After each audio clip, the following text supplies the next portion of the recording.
We are recording. So we had 3 discussion questions or inquiries on the table for our breakout rooms. What is the thesis and how does the author produce his thesis, or what is his methodology?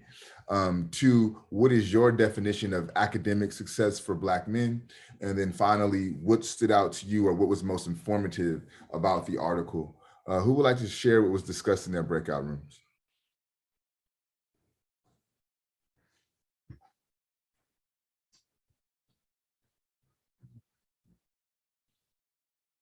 Okay, I can go on that last question, like Okay. something I took from it, because I didn't get to read the entire article. I kind of cut through some of it. But one thing that stood out to me was how, like, I guess going to school for like an African American is like acting white. Mm-hmm. And I guess they say it because white people went to school first, I guess. And that's what I was thinking.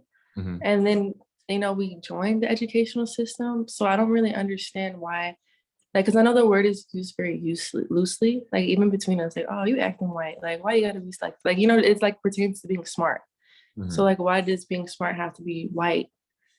I don't know. That's just one thing that just kind of like boggled my head a little. So I'm gonna pick your attentiveness and move us back to an article that we read earlier in the semester, and where Dr. Bush and his brother are critiquing the work of John Ogbu.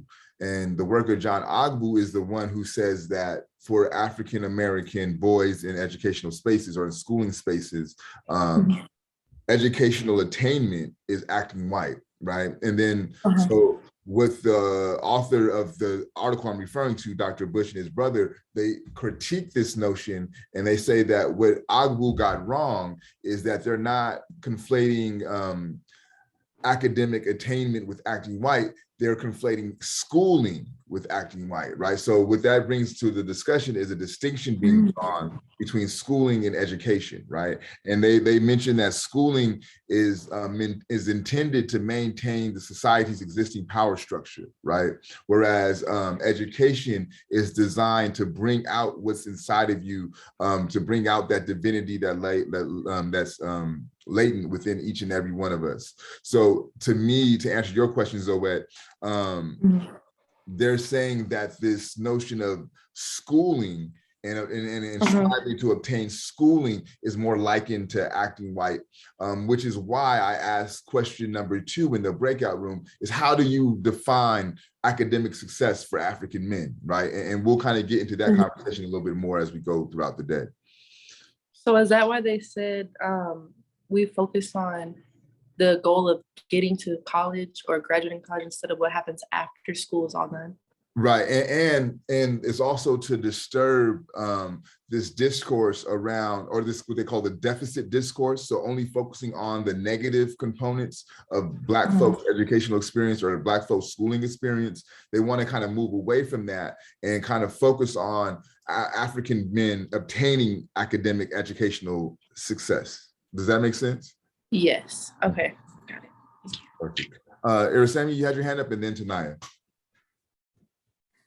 No, I was just gonna say that I think so far what I understand about the reading was the interview of 219 Black males undergraduate at 42 colleges and universities. And basically what I got from there, it's a lot of them stated that family contribution and encouragement was the basic for them, for their success. So, and having family members who encourage them to go to school and not, so I think that's all I got right now. Yeah, and I think if you're paying close attention to what Irasemi is saying, right, she's also talking about the method. It's the interview. This is how he goes about making his argument, right? So it's him making the argument, but also the information that he's gathered from the interviewees that also supports his argument. So she's also pointing us to the method. So thank you for that, Irasemi. You're welcome. Tanaya? While Zoet was speaking, one of the things that I was attentive to And also, like, when you commented on what she said was education and schooling, because like if you notice, even myself at some points during schooling, I deterred from that system because I felt like it wasn't benefiting me. Yep. I felt like the information that I was being given wasn't beneficial. It wasn't like, I didn't feel knowledgeable because I knew these random, like this random set of information. But now that I'm in college and I get to pick and choose what I learn, I view that as like valuable information that I'm obtaining, and I feel knowledgeable about what we're talking about. And I think if you put that on a bigger scale and you look at like Black students, it's always this idea that like, oh, they're deferring from education. They just don't want to learn. That's not it. It's more so when you go to school and you feel like the information isn't benefiting you, you're not going to be as driven to even complete those courses, even though you know you have to. And even though you know, obviously you want to bring home that diploma to make your family proud, it's not necessarily something that you find valuable when the information being given to you isn't deemed valuable. Yeah, I think that's beautifully articulated, Tanaya. Thank you. I see you, Brandon, but I just want to interject based off of what Tanaya says, because I'm also a byproduct of what she's mentioning, right? I graduated high school with a 1.7 GPA, right? Instead of going, I was a habitual ditcher. Like I never went to class, right? But what I would do sometimes when I ditched, I would go either to the campus library or to the city library, and I would read on Marcus Garvey. I would read on Bob Marley. I would read on Rastafari, right? So for me, that also draws this line of distinction. Schooling, I had a problem with, right? Schooling gave me that 1.7 GPA, right? But education, I sought after. In fact, I would leave schooling to go attain an education, right? So this also kind of draws this distinction in the ways that African people relate to the system and the institution of schooling and how we as a people relate to education. Brandon? Yeah, I also wanted to kind of piggyback off that because I'm the exact same way. I graduated school with, I think, a 2.7 GPA. And for me, when I got to community college, I kind of just like, I lost what I was interested in. I wasn't interested at all. I didn't think the education there was teaching me anything that I could actually use. So I often would stop going to class. I dropped out 4 or 5 times. I was kicked out for having a low GPA. And then eventually got things together after I started teaching myself certain things, so I taught myself how to fitness stuff, how to personal train, things of that sort, got certified through those type of things that kept me interested. And I realized that the education system wasn't for me, like the institutions wasn't for me. And, when I finally got my A last year, I graduated high school in 2009. So that tells you how long I've been really trying to get everything together, get my shit together. And then now that I'm finally here, I'm finally able to choose what I want versus having to take the courses that were given to me or something that pertained to what I needed to get the degree that I wanted. Yeah. So I totally agree with that. And what I also hear within Brandon and Tanaya's conversation, right, is an educational applicability, right? So like what I'm learning, I need to be able to apply to real life, everyday experiences. And oftentimes when we get in schooling is not applicable, and if you think about the mission of Black studies, of Africana studies, of Pan-African studies, part of that mission is to make sure that you're cultivating an education that is applicable, and it has to have translatable, real life, everyday consequences and be able to engage those everyday experiences. And I think everything that's been mentioned echoes that sentiment. All right. So thank you all for those comments. I'm going to try to move through my notes pretty quickly so we have time for Fishbowl. I didn't get a chance to print out that article, so I'm going to move to the actual article on my computer. So if I'm like blacked out, that's why. Bear with me. Okay. Yeah. Actually, what I'll do just to not make it so I'll screen share so that way you can see what I'm looking at.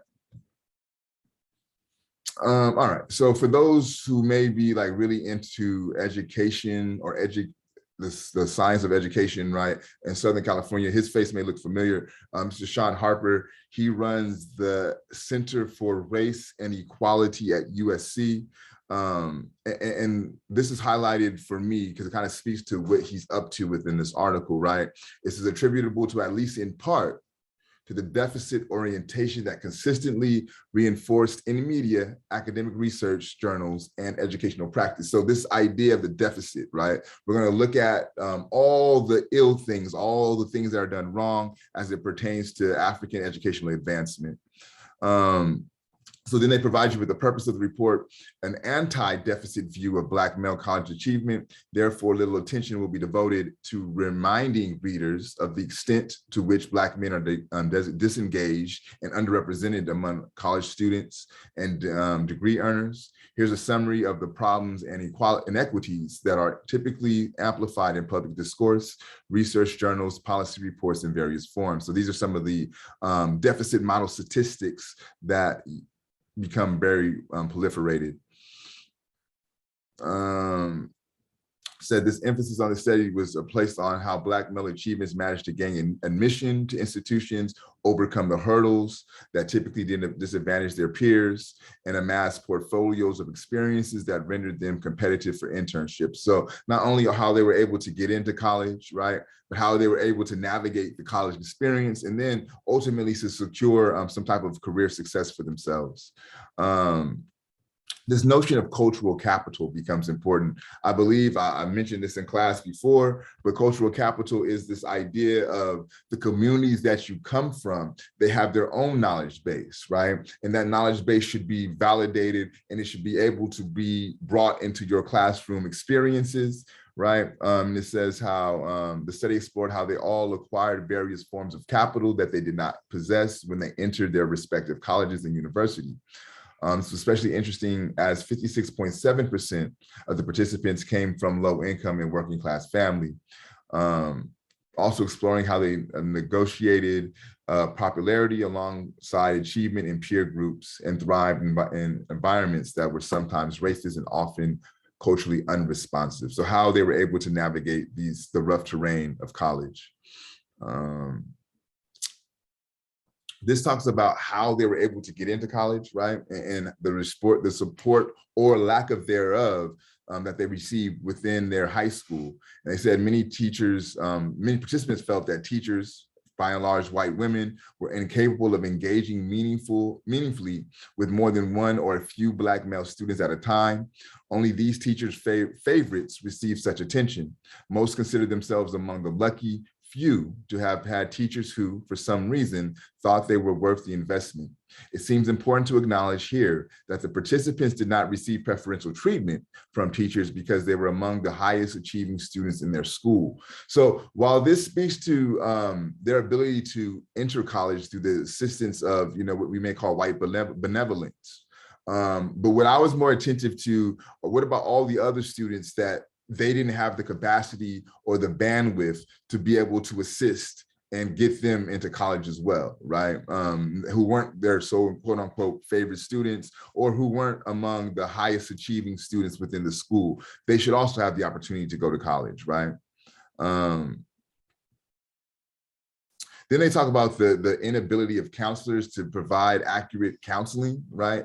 Due to one, the lack of numbers, the low numbers of counselors, and then two, just their own biases, right? So for those who wanted to go to Ivy League schools, by and large, the counselors deterred them, sometimes suggesting that they go to HBCUs, right? But then when the students did get into what they call PWIs or private white institutions, the counselors would say that those institutions may be too much for you. Why don't you go to an HBCU? So again, devaluing the educational experience that they may be able to have at an HBCU or what's known as a historically Black college. I'm gonna just focus on him only because he has a really, really good book that I suggest anyone who's thinking about going to college at a higher level should read. It's called The Privileged Poor, naturally, the author is Anthony Jack. He has a really phenomenal story about going from a really low income community in Florida to being able to attend Harvard University. He earned his PhD from Harvard University. I believe he's now a professor at Harvard University. I actually was able to see him. He came and gave a lecture at Claremont. But again, if you can, it's called The Privileged Poor. And it's about how you advocate for yourself in higher education. So I would definitely recommend that. I'm just kind of wrap this up real quick. So what they're asking for, right? And this is going to lead into our next reading, into kind of the conversation I really want to have. My plea is for a pragmatic shift in the way achievement is studied, could be misunderstood as a call to discontinue longstanding efforts to raise consciousness concerning Black male disadvantage.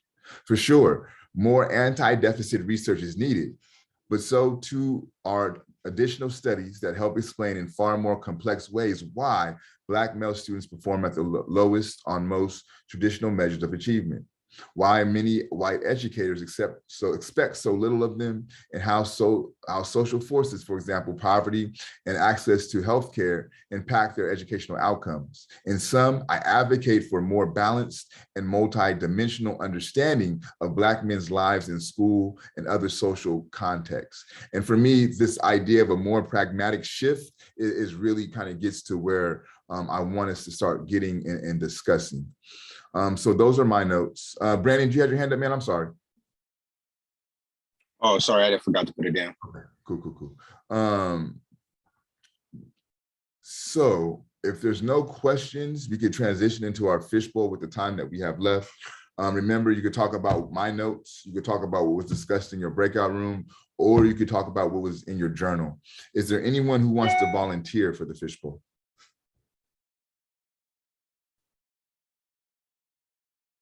Okay, Sulian Seppi, thank you.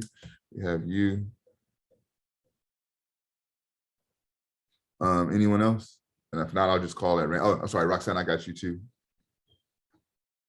And we'll get one more volunteer. If not, I'll call on somebody at random.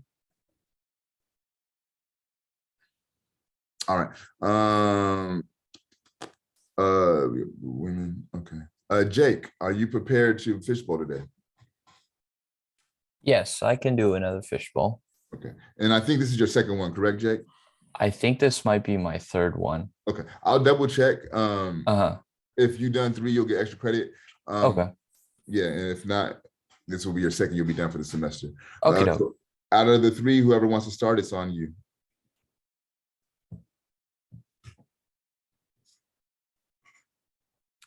I can go. So I'll answer the last question. What did I find most informative about the reading? And what I found most informative, or actually, can I talk about more of like the discussion? Whatever you want. I liked how, well, as like I see from my peers, my like Black peers, you guys like see that it's important for like educators, or to have like, you know, like those role models or Black educators. And I see that like from this reading, it shows that there's not that many, but it's kind of trying to like show how we can get to that point where there's Black educators, but there's already Black successful educators. You know what I'm saying? So there is, and I think it's just, I liked how this reading kind of like inverts questions rather than like ask the same like questions over and over again. So that's also something that was informative about the reading. Thank you, Sulian Seppi. I think I love how you articulate the inversion of the questions, right? And I think by and large, the thesis of the article is to invert the way that we look at Black male academic achievement. So I think that's a really spot on articulation there. Thank you. Who's next, Roxana or Jake? I can go. Can I talk about question 2, Professor? Yeah, please. Yeah. From my understanding of academic success for African men is the school systems and institutions giving them more opportunities, chances, whether it is, you know, grants, scholarships, or programs that enable them to, one, go to college, you know what I mean, at any type of university, whether it's Harvard or, or even the more expensive universities, you know what I mean? Because I saw that for paying for college, a lot of the like 2/3 of Black males, they leave college or don't graduate within 6 years, which is just a staggering number, you know what I mean? And the big reason for that is just financial reasons. And I think academic success is, providing, an opportunity for them to, one, go have many avenues to get into college, but stay and maintain and be motivated to, achieve, a bachelor's or a master's and other scholarly or academic achievements, and then, potentially move on to their career in, let's say they want to work at, I don't know, Tesla or some, big company, you know what I mean? Whatever it may be. That's what I view academic success for Black males. Thank you, Jake. The only reason I look like that when you said Tesla is I don't know if you read the racist happenings at Tesla that Black folks have been going through. I don't know if that's I had no idea. I did yeah, not. No, I'm just fucking with you, bro. But yeah, no, that's definitely a thing, man. Elon Musk has a very messy house as it pertains to racial relations within the company. But thank you. You're spot on in all of your other assessments. Yeah, thank you. Roxana? Yeah, so something that I shared with my group was that I was reading the article, but at the same time I was looking a lot at the numbers. And being a Latina, like I have read an article like this, but obviously about like, my Hispanic people and stuff like that. But being able to read this article and see the numbers, it amazed me, and I felt proud, because I'm like, why aren't people talking about how African Americans are being successful, trying to achieve, instead of all these stereotypes that we hear? I'm from South Central, so people expect like a color person like me to end up pregnant, be in a gang, or not even make it to college. And being able to read this article, it made me really happy to see that these students are trying to achieve, especially the African American. And I was telling my group that I wish that these numbers or these stuff like this was put out there in the news, just the way they put other things about us like that. And it was really interesting, and like everything there was just like so true. And I just wish it was just out there so they could see that we're not only doing this and that, but we're also trying to achieve. And the numbers of people that have a BA or even a master's, even like women as well, it was just really nice to see those numbers out there. Yeah. Roxana, you bring up something that we haven't really talked about too much, right? And you call it the numbers, but it's data, right? Like it's definitely numbers, statistics, data, they all work. But how instructive was it for you, or what level of understanding did those numbers provide for you as you read the article? It was a lot. Because being like a brown person, and I also work with children, and half of them are, African American, and some of them, they're going through it and stuff. And it just made me realize, like, these numbers mean a lot, because some of them are like, well, I'm not gonna make it out there. Like my life is about just being cold, like I'm gonna get killed one of these days. But it's like, no, reality is like this, like people like you are making it to college. People like you are getting a master's. So why, if they could do it, you could also do it. Yeah. I don't know if that answered your question. No, absolutely. Because I mean, to me, while there are numbers and they are statistics and that is data, but they're actually people who are making these numbers, right? And these are people who are successful. So it's very inspiring. It's just like my culture too, if people are here to take away their jobs, or we're here for gang and stuff like that. But there are educated people, Hispanic people, just like African American. Like we're here, like my parents came here to provide a better future for me. And what did I did? I'm trying to be educated. I'm trying to graduate college and stuff like that, So it's the same thing for African American or any type of culture as well. Absolutely. So thank you all for your participation in the fishbowl. And to kind of piggyback on Roxana's point, like no bullshit, right? Like all of my homeboys, my peers, like I know nobody but doctors. Like my circle of influence, the folks that I know, the folks who I talk to on a regular basis, they all hold PhDs and they all Black.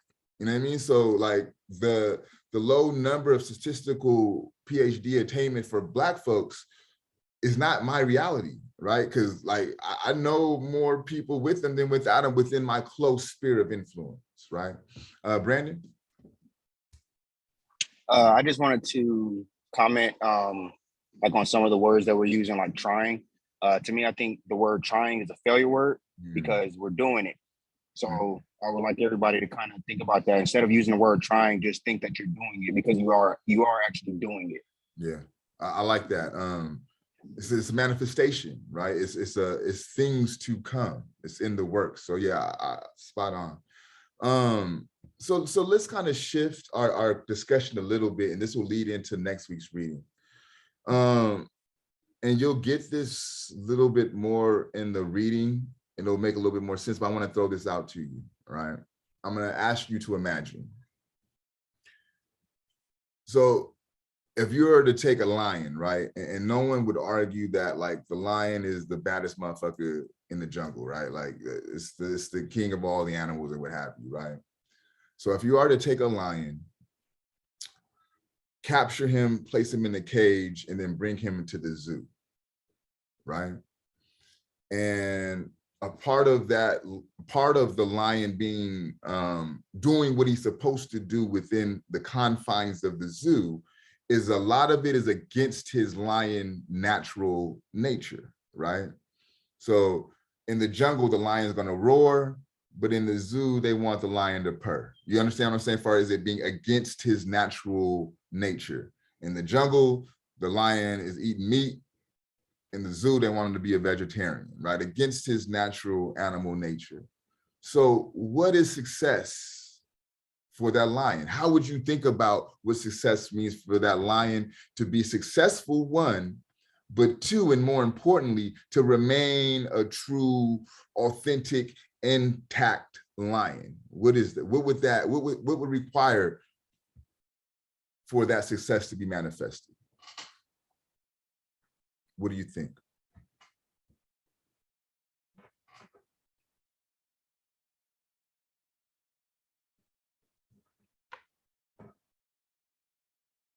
Another way to think about this: can the lion remain successful in the zoo? Can the lion remain a lion in the zoo? So one, what is success for that lion that would allow the lion to remain a lion? And then two, can a lion remain a lion within the confines of the zoo?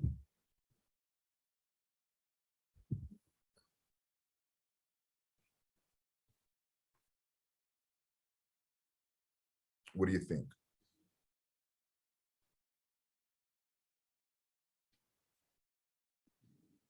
That's a difficult question, but I think self-manifestation is one way that lion can remain a lion. Because I look at it as myself, no matter what environment I am me. There's nobody that's gonna take that away from me. I'm gonna be me no matter what. No matter what environment I'm in, doesn't matter. So I would have to assume that the self-manifestation of believing who you are to be will help you achieve all that. I completely agree. Anyone else? Any insight on? Go ahead, Roxana. I was gonna. Oh, sorry. Well, I agree with Brandon. I think without intimidating the lion can act as a lion, like if it's not in the cage. Yeah. Yeah. We'll learn we'll fight like as if we were in the jungle. You know? So time out. I want to make sure y'all didn't miss what she just said, because that shit is dope, right? So what she's saying is that cage is going to prevent that lion from fighting the way it naturally would in that jungle, right? So think about that, because she's on to something with that one. Roxana and then Tanaya. Well, they kind of stole my words as well. I was thinking about that too. Like at the end of the day, it's gonna be on you. You want to be on the front line. It's gonna be on you. And then, like my other classmates say, unless I'm in a cage, then that's a different story, type of thing. You know. So I agree with them as well. Thank you, Tanaya.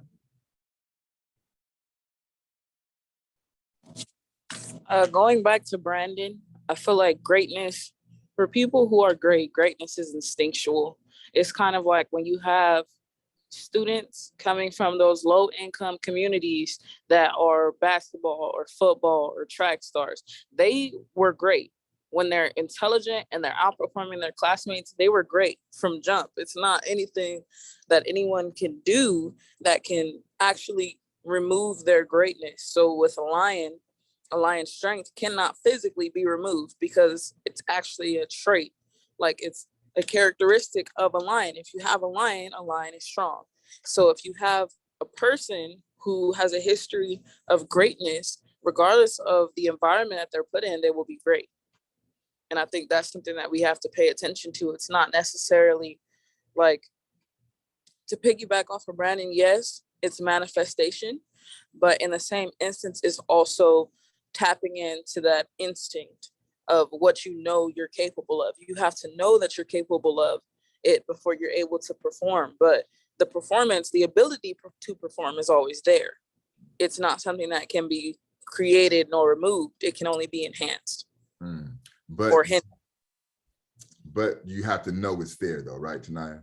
Exactly. Yeah, good point. Thank you. Mohammed? Yes, I actually kind of agree with Tanaya that because success is like subjective, and you like really never know that what are the lines of individual success. It's for me, it's different. For any other person, it's different. But if you say like regarding a lion being caged or being in the open, I would say both are equally contributing to the experience of life in a way, because the lion will remain the same even if it's like that. This is what Tanya is saying. I think that, you know, like irrespective of the surroundings, or I mean, it's still going to remain a lion, and it will have its own characteristics in it. But of course, we will not be able to observe it, because if it's caged, then it will not show its probably the same behavior that it will show in a jungle. But the very nature of it would be the same. And yeah, that's kind of what I wanted to say. Yeah, I think you're both right, right? I think really everyone's right, right? But what I'm attentive to really is Tanaya's musings on, you have to be aware of it. Because like, if we are to take this example out and kind of play it out, so let's just say that that lion that's captured is captured for a 10-year period, it's introduced into a female lion, and then they have a baby, right?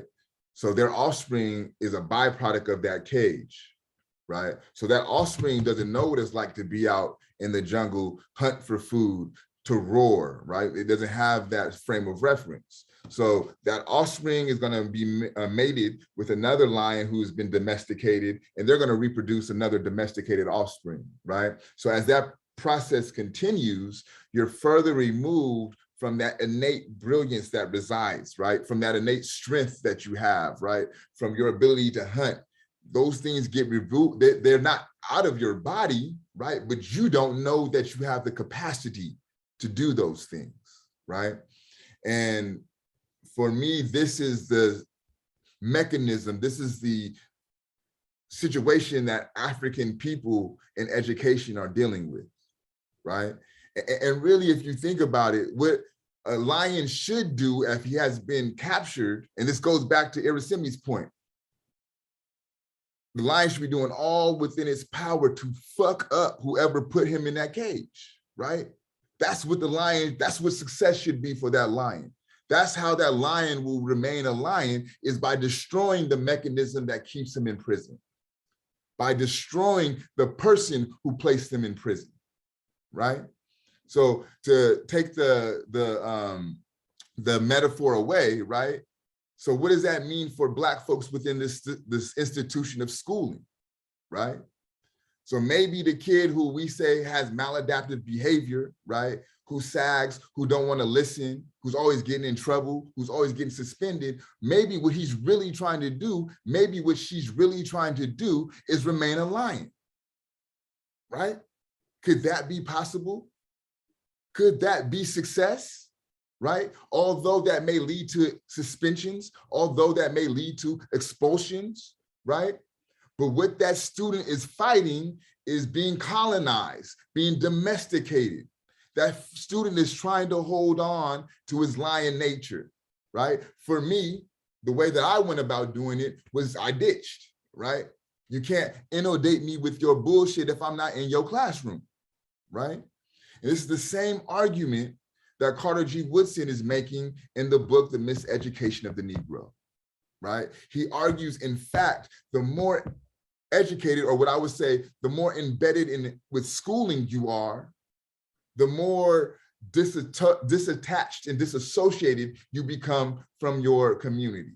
Or another way you put it, the more educated you are, the more white you become, right? Because one thing that they will tell you when you go to get your PhD, the task of the people who are you're responding to, right? Your professors, your advisors, your chairs, they're designed to break down the way that you think and build up in you the way that they want you to think. I'm gonna say that one more time. Their task is to break down the way that you think and you understand and process information, to break that down and instill in you, build up in you the way that they want you to think, right? Now, by and large, or one can interpret that as being apolitical, right? Well, what's the problem with that? They want to make you a better thinker. But for people of culture, when you go through that process, what ends up happening is the things that you hold of cultural value become less and less and less of value, and the things that they hold of cultural value becomes more central. So people who are communal people who look at the collective whole as a value, you go through this schooling process, and that value becomes eroded and less of importance to you, and your individual success becomes more and more important. Another way to think about it, you become less and less that natural, undomesticated lion. And this is the problem that the next reading that we pick up next week is going to deal with, right?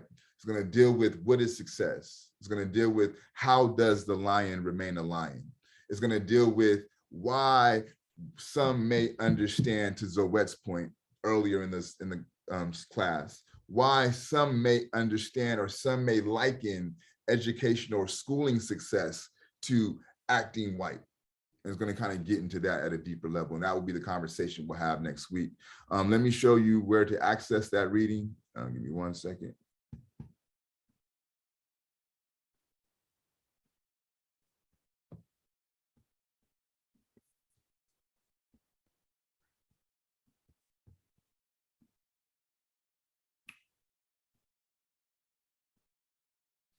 So we'll read Get Out, Schooling as Spirit Possession. That'll be the reading for next week. I'll email that out to everyone tomorrow or Friday, but if you don't want to wait, you could pull it up now. It's not that long. Is it 31? Nah, it's not 31 pages, y'all. Most of these are like sources. So I think it's about 20 some pages. Yeah, 21 pages. So it's not that long. Most of this is citation work, and it moves pretty quickly. It's not a real dense reading. Is there any last